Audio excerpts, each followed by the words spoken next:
Yo, how you doing, bro? I just wanted to make a video on how to be happy. A very, very quick way on how to be happy. Now, I've been plagued with thoughts of this specific circumstance that I went through the other day that just keeps on repeating itself over and over again in my mind. And each time it repeats itself over and over again in my mind, it gives me this depressed feeling, like sort of like down here, right? It gives me this spike of, oh fuck, you're a loser. Oh fuck, you're a chump. Like that. It just feels sort of bitter, and it feels like a knife almost, like a knife stabbing through your heart. And I think I've pretty much figured out the way on how to get rid of this. At least maybe it's a short-term solution, but who knows? I have to keep on trying this for the long term to know if it's a long-term solution, but so far it's worked so far. Now, the solution really is just you have to change your state first. So a lot of people think that when they receive like some scenario that they keep on having their minds go over, they need to plan, right? They look at the problem, they're gonna plan, and then they're gonna execute, and then their state's gonna change. But according to Tony Robbins, that's not how it works. Apparently, you have to change your state first. Now, state meaning whether you're happy or you're depressed. So, person starts off as depressed, you have to change your state. Now, how do you do that? I know it sounds so fucking vague right now, right? Change your state. Just be happy. That's essentially what it's saying. So, the only way I found personally on changing your state is, and I'll explain how this works and why this works in a moment later. But how I've changed my state from depressed to happy is just acting like a child again. Now, a thing that Tony Robbins points out all of the time when he's helping people get out of a depressed state is their body language. Their body language often, like, they have their shoulders like all the way down, right? And then they like look down, and then they sound all weak, like all power's drained from them, and for good reason, right? But essentially what Tony does is get them to visualize a place in their life or a time in their life where they're feeling extremely ecstatic. And most of the times this is where fucking Tony Robbins sex jokes comes in, right?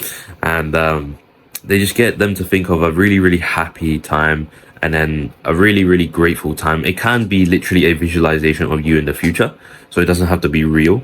It could be you accomplishing a goal, or it could be something like your mum, like, that makes amazing food for you. You can be grateful for that, because you can't, apparently according to him, you can't be grateful and depressed at the same time. And that has been extremely helpful. But how I personally do it is literally just, I change my body language drastically, and I let my mind sort of become a child again. I let my monkey brain sort of take over. Like, to give you a specific example, I literally, upon discovering this thing from Tony Robbins the other day, I literally got up and started fucking dancing. I just started fucking repeating over my mind on like dance moves some random guy made, and then another person made this dance move, and I just like kept on running around, being really, really happy or something. Almost as if I just won at something. Maybe this could be described as I made my first 1k pounds, 1k monies, and I'm that excited. And from what I've found, it's so fucking weird. That feeling, that knife feeling, it just kind of went away. Because this is how it works, right? It just, how your body is right now is going to make how your brain feels. And I'm sure there's a better way to describe it. Hold on, let me think about it for a moment.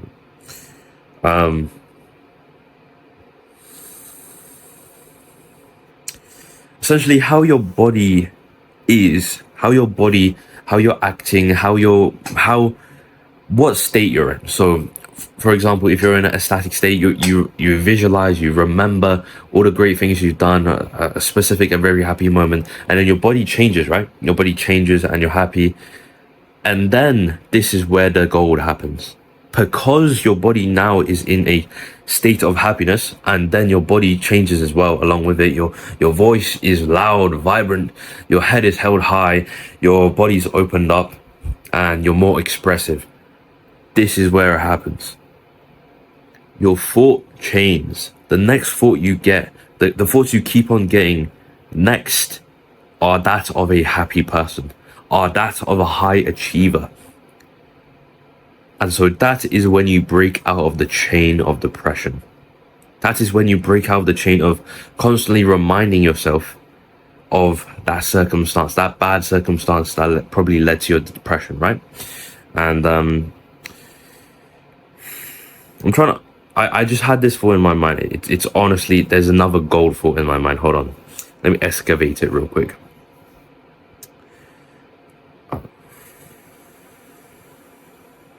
The reason why we're depressed is because something in our life doesn't match our blueprint. And it feels like we are out of control. It feels like we can't control it. And that is the source of depression. Something that we cannot control. And also, I guess another source is what we interpret the situation that has happened to us as. And this is where the stoicism motherfuckers will come in and be like, it doesn't matter what they say to you, it's how you interpret it. Yeah, we get it. But it is true in a sense. It is true on how you interpret it. And I guess this is another way to get rid of it. Another way to get rid of the depression, aside from the fucking change your state, become a monkey, literally allow your brain to be autistic. Literally, as I was sitting in the toilet, I just became my old autistic self again. You know, whenever you're in the classroom, maybe when you were younger, when you were in a classroom and you had a bunch of your funny friends around and all of you just kind of goofed around and you literally became a dumb, goofy, autistic person that just like started fucking saying memes just to get a little bit of funny from a few. Yeah, you gotta get that state back, and then all depression goes away. You just got to become autistic and goofy, and then you just start fucking blurting out whatever is on your mind. Start blurting out fucking songs you remember. Start blurting out some random meme you thought of ages ago, or just start. I guess another thing, right, is fuck. I'm trying to give you an example of how I became autistic. I never thought I'd say that term in my life. Another thing I did, right, so I had this horrific scenario or situation I got put through, and then it led to depression. And then guess what I did, bro? Upon discovering Robin's method and getting up and then go to the toilet, stay on the toilet, guess what I did, bro? I took this situation and the person that was in the situation that caused the main depression of mine, right? I took that person and I visualized that person's death like 1,000 times in a goofy way, literally like using fucking video game characters to kill this person, literally like beating them up on the spot. Just outrageous things, right? Just taking things from movies and cartoons and fucking animes, just taking all of that shit and just putting them through that scenario. And then that was, I think, a breaking point for me, because I just fucking started laughing out of nowhere. This all sounds insane, right? If you've never like experienced any depression or whatever, that literally keeps you from sleeping because it's plaguing your thoughts so much, and then when you wake up tomorrow you don't want to get out of bed because that depression is like, oh, let me sleep a few more hours. I get you, bro. That is how it feels. But for those that don't get us, right, it sounds completely insane, but until you get that depression, you won't fucking care about a single thing. You won't get why I'm making this video. So just take it with a grain of salt if you haven't experienced this shit. The other method which I discovered on my own is quite literally just journaling. This is where the stoicism part comes in. How you interpret something is the way whatever. You get what I'm talking about, right? The situation, bad situation happens to you, but is it really bad? It's your interpretation of it. And so this is where it comes in. You journal about every single problem,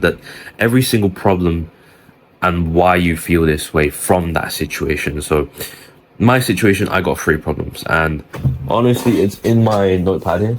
I don't think I can exactly show you, but it's yeah, I got three problems down. And when you write these problems down, 2 things happen. One is your mind shifts. Your mind realizes that there isn't as much problems as it thinks it does. It has. Because when it's in your mind, right? When it's literally only 3 when you write it down, but when it's your mind, it feels like there's unlimited amounts. It feels so out of control. It feels like a giant dragon you have to fight, and it's just so fucking hard. But as soon as you write it down, write every single problem down, it makes it tangible. It makes it in front of you, and now you can conquer it because it's on a piece of paper. And then from then on, you can actually purposely think on each problem. And then from what you'll realize, or at least what I realized, is the problem, it isn't as bad as I thought it'd be. Like I just made the first time I went through that scenario, and then I came up with this problem in my mind, right? I made 1,000 links that weren't reliable. 1,000 links that led to my mum being being severely injured, severely damaged financially, whatever. But now that I write it down, there's no way that would happen. There is absolutely no way that would happen. And so that is the power of journaling, having an in-depth look in what your thoughts really, really mean. And once you do that, guess what? Going back to a term we talked about in the earlier parts of this video, depression is thoughts that depression is a thing that we don't think we can control. Is basically how, oh fuck fuck, I've lost the train of thought. I'm bad. I'm sorry. But you get the point, right? You get the point. Journaling, good. Yeah, journaling, good. Okay. And then Tony Robbins, good. Change of state. Yeah. Sorry. It's like nearly my time to sleep, so I'm a little bit rusty. So in a bit, bro.